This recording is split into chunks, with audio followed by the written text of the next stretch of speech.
केले कर्म झाले, नाथ महाराजांचा हरिपाठ बघा. केले कर्म झाले तेची भोगाले, उपजले मेले ऐसे किती. अरे प्रभू झाला तरी संसाराचा दास, तुकोबाराय बोलतात. देव जरी इथं आला तरी देवाला सुद्धा प्रारब्ध चुकवता आलं नाही, कर्माचे भोग चुकवता आले नाही. मी उदाहरण देईन आपल्याला, ऐका. नाथ महाराज म्हणतात केले कर्म झाले ते नाही, तेची भोगाले. तेची हा च फार महत्वाचा आहे. आणि तो च नुसता महत्वाचा नाही, तो सगळ्या चरणात महत्वाचा आहे. मी चरण सांगतो आपल्याला. केले कर्म झाले तेची हा च काढा आणि सगळीकडे लावा. केलेलंच कर्मच आपल्यालाच भोगावंच लागतच, सगळीकडे लावा. कोण सुटलं याच्यातून मला सांगा, कोण सुटलं? सुटत नाही महाराज. आपलं कर्म आपल्याला भोगावं लागतं. मी कितीतरी बारकावे प्रारब्धाच्या अनुषंगानं आपल्याला सांग, प्रारब्धाच्या अनुषंगाने कितीतरी सांग. काय सांगू तुम्हाला, उदाहरणं किती सांग. केले कर्म झाले तेच आपल्याला भोगावं लागतं. तसं नाही भोगावं लागत, तेच भोगावं लागतं. काय झालं, गंमत म्हणून सांगतो ऐका. बघा कर्म कसं असतं. एका घरातल्या म्हाताऱ्या माणसाला त्या घरातला मुलगा आणि त्याची बायको सून दोघंही कंटाळले. त्यांना वाटायला लागलं म्हातारा आता लवकर संपावा, किती दिवस याचं करायचं. त्याला एका खोलीत ठेवलं, तिथंच ताट द्यायचं जेवणाचं. पोरं त्याच्याजवळ जाईनात, सून चौकशी करत नाही, पोरगा चौकशी करत नाही. म्हाताराही कंटाळला होता, पण प्रारब्ध कुणाला चुकवता येईल हो? काय करावं, कसं करावं. मुलगा कंटाळला, सून कंटाळली, काय करावं. एके दिवशी कामावरून आल्यानंतर त्या मुलाने, त्या नवऱ्याने आपल्या बायकोला सांगितलं, बघ म्हणे एक काम करतो, मला तर आता आलाय कंटाळा. ती म्हणली होय हो, मलाही यांचा कंटाळा आला. मग काय करायचं काय. मुलगा म्हणाला काही नाही, यांना वृद्धाश्रमात सोडून येतो. बायको म्हणाली फार चांगला विचार. असा विचार तुम्हाला सुचला, किती जन्माचं पुण्य आहे. बापाला वृद्धाश्रमात सोडून येतो म्हणता, किती जन्माचं पुण्य तुम्ही केलं म्हणून असा विचार तुम्हाला सुचला. अवश्य सोडून या. पोरांनी त्या बापाचे कपडे बिपडे एका बोचक्यामध्ये भरले, बापाला घेतलं आणि गेला वृद्धाश्रमात. वृद्धाश्रमात नेऊन सोडलं.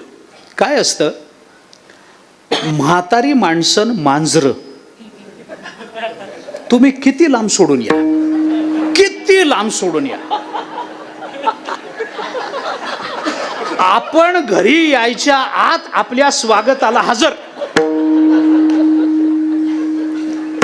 तुम्ही म्हणजे मी काही थट्टा करत नाही, त्यांची स्मरणशक्ती चांगली असते असं मी सांगतोय आपल्याला. म्हातारे झाले तरी स्मरणशक्ती असं मी आपल्याला सांगतोय, आपण गैरअर्थाने घेऊ नका.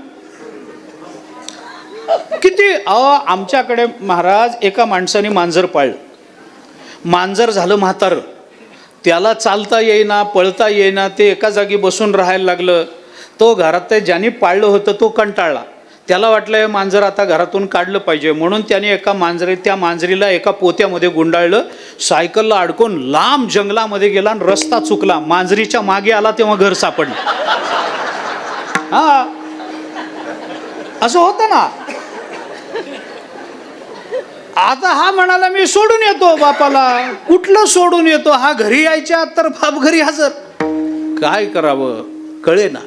8-10 दिवस पुन्हा विचार केला आणि एके दिवशी ऑफिसमधून आल्यावर त्याने आपल्या बायकोला सांगितलं आता शेवटचा उपाय. ते म्हणले काय करता म्हाताऱ्याचं. काय नाही म्हणे, एक काम करतो, यांना काशी यात्रेचं निमित्त करून काशीला घेऊन जातो आणि देतो गंगेत ढकलून. जाऊ दे मरू दे, कंटाळा आला आता. ते म्हणाले मी 16 सोमवार केले, त्याचं हे फळ आहे. तुमच्यासारखा नवरा मला मिळाला.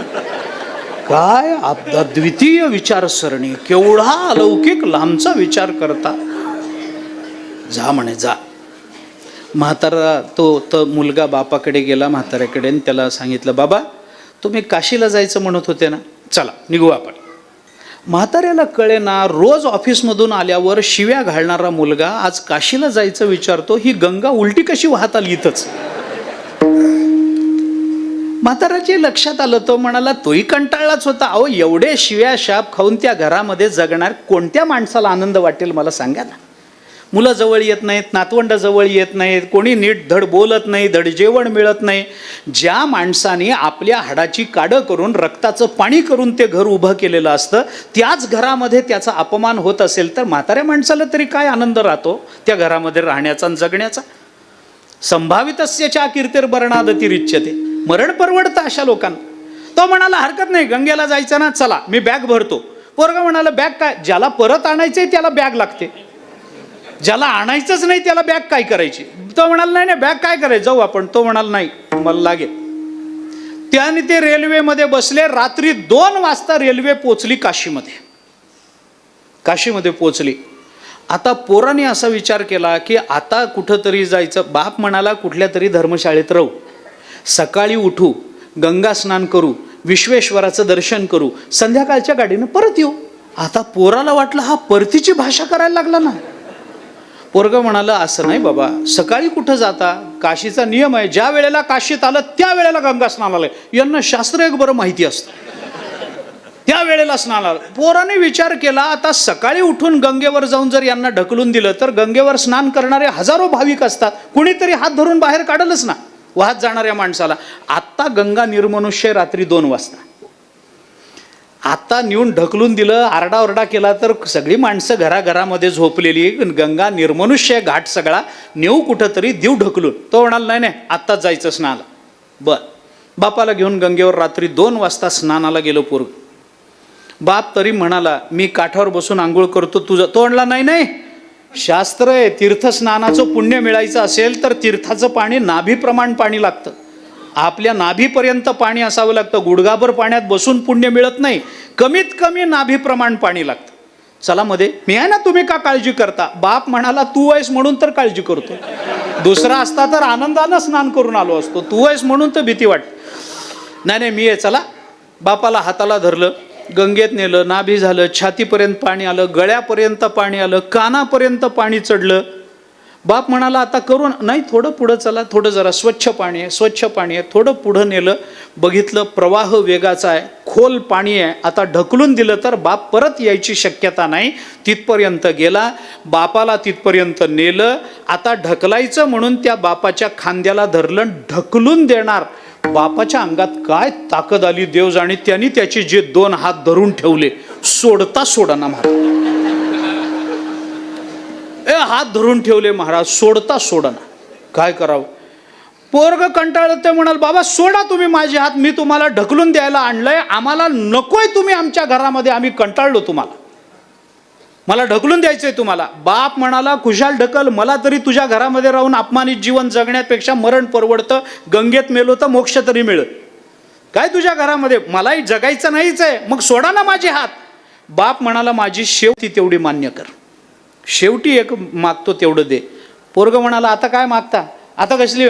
बाप म्हणाला तुला ढकलून द्यायचं ना, मला खुशाल ढकलून दे, मी मरायला तयार आहे, पण माझी एक विनंती मान्य कर. काय, मला इथं ढकलू नको, थोडं वर नेऊन ढकल. पोरग म्हणाले इथं ढकललं काय आणि वर ढकललं काय, वाहत तर तुम्ही जाणारच आहे ना, मग इथं ढकलू नको. बाप म्हणाला तुझ्या पाया पडतो मी, पण इथं ढकलू नको, थोडं वर नेऊन ढकल.